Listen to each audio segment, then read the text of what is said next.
Ditemui sejumlah awak media di Mapolres Tuban, Kapolres Tuban AKBP Guru Arif Darmawan mengatakan, korban VA memang sempat dibawa pelaku ke Mapolsek Widang untuk diinterogasi terkait kasus pencurian sepeda motor milik Kurtubi dan Hussein.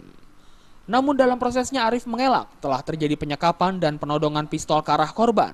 Arif memastikan perbuatan itu tidak mungkin dilakukan karena pelaku yang berinisial NH yang menjabat sebagai Kanit Reskrim Polsek Widang tidak memegang senjata api.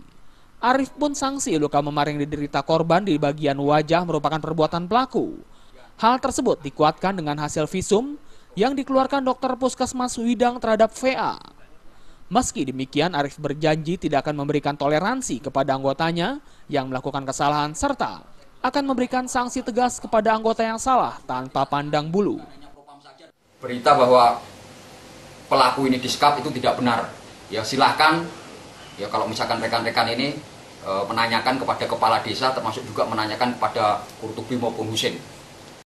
Di media disampaikan bahwa korban ini sampai dipukuli, dianiaya, kemudian babak belur. Nah ini ya saya sampaikan surat dari Puskesmas yang dikeluarkan pada tanggal 15 Juni oleh Dokter Sinta Puspitasari yang melakukan pemeriksaan.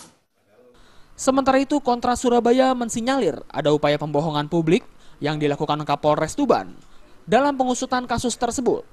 Sebab berdasarkan temuan Kontras dan cross-check kepada korban, pernyataan Kapolres Tuban sangat bertolak belakang.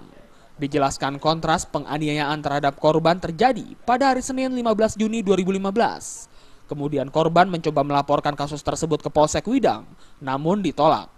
Bahkan permintaan visum ke Puskesmas Widang tidak diberikan. Setelah itu kasusnya dilaporkan ke Polres Tuban. Korban baru melakukan visum di RSUD Tuban pada Jumat 19 Juni 2015.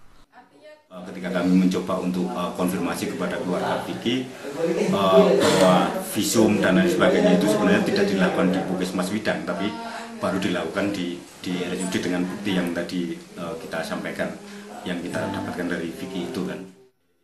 Dari Tuban, Jawa Timur, Sumali Malwapati melaporkan. Kalaupun misalnya polisi tidak